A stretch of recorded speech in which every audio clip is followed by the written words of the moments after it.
Pour le rythme 3, on va faire un rythme type reggae. Vous pouvez télécharger la feuille et on va étudier d'abord les accords et essayer de comprendre aussi certains signes sur la tablature. Allez voir la description pour la feuille, pour télécharger la feuille. Donc là, on a un rythme reggae. D'abord, on va utiliser deux accords. Le premier, c'est Fa dièse ou F dièse mineur. Pour ça, je mets le premier doigt, je fais un barré sur la deuxième case, sur 3 cordes. Et ensuite, je place le troisième doigt sur la corde 4 à la case 4, comme ça. Et donc ça, c'est l'accord de Fa dièse ou F dièse mineur.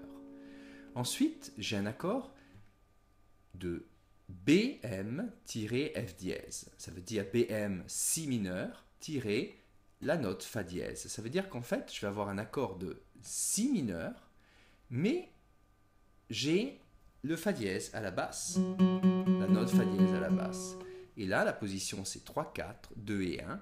Je peux maintenir en fait toujours le barré. Comme ça, j'ai juste à faire comme ça. Donc au début, je vous conseille de travailler beaucoup les deux accords, juste pour avoir le changement. Très bien.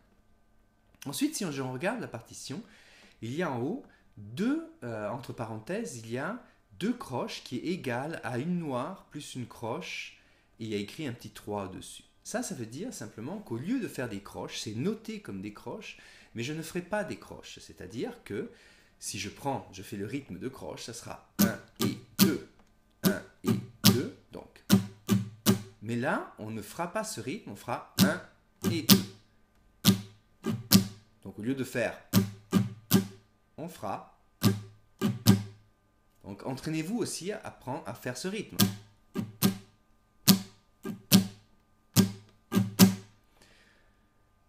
Ensuite, on regarde la partition et on voit que le premier temps est différent que le deuxième, parce que le premier temps, on a des croix. Les croix, ça veut dire que justement, on va jouer, donc on aura la main qui est placée quand même, mais on n'appuie pas, et donc on aura ce son. Comme ça. Quand j'appuie, je vais avoir les notes. Ça veut dire que le premier temps, je vais jouer vers le bas, vers le haut, et je n'ai pas appuyé ici. Ensuite, le deuxième temps, là j'appuie. Troisième temps, j'enlève la main comme ça aussi, mais je garde les doigts sur les cordes, mais j'enlève la pression, et là j'ai la même chose. Le quatrième temps, j'ai une croche. J'ai une croche et on voit un petit silence à côté, un petit signe. Ce signe est le signe du silence de la croche. Alors qu'est-ce que ça veut dire ça? Ça veut dire que quand j'ai le quatrième temps, j'ai donc 4, et au milieu du quatrième temps, je devrais enlever la main pour que le son ne dure pas tout le temps. Alors quelle est la différence si j'avais mis une noire? Si j'avais une noire, j'aurais 4 et ensuite 1. Alors que maintenant, j'aurai 4 et 1. Donc il y a un espace où j'ai quand même un silence. Je vais faire la première mesure.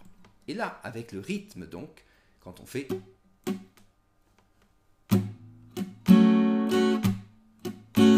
Donc 1, 2, 3, 4. 1, 2, 3. Alors vous pouvez vous entraîner comme ça.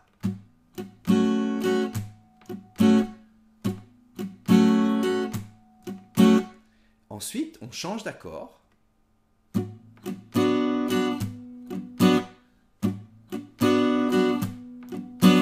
Et donc maintenant, on aura...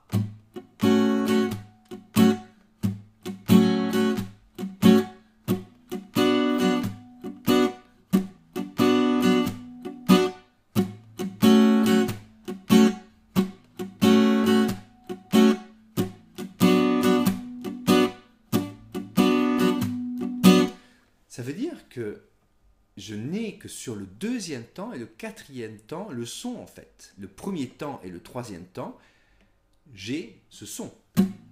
Donc j'ai 1, 2, 3, 4, 1, 2, 3, 4, 1, 2. Regardez que sur le premier temps, quand je change, j'ai déjà placé les doigts. Donc quand je finis avec cet accord de Fa dièse mineur et je passe à l'autre, regardez, je vais déjà mettre les doigts quand je vais faire le son et muet comme ça. Donc je fais placement. D'accord? À la fin, le dernier accord, c'est simplement Fa dièse qui dure 4 temps, donc une ronde. Je vais faire une batterie, on va le jouer 2 fois avec la batterie.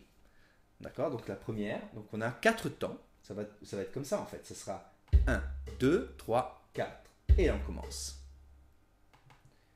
1, 2, 3, 4.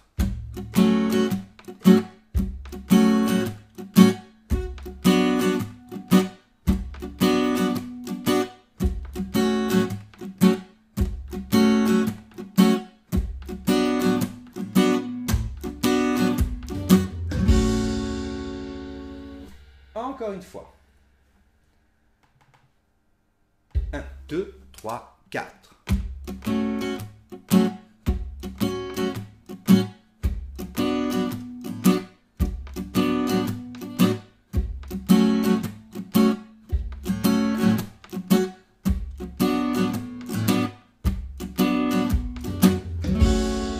Ce rythme, je peux le faire avec n'importe quel accord en fait. Je pourrais être...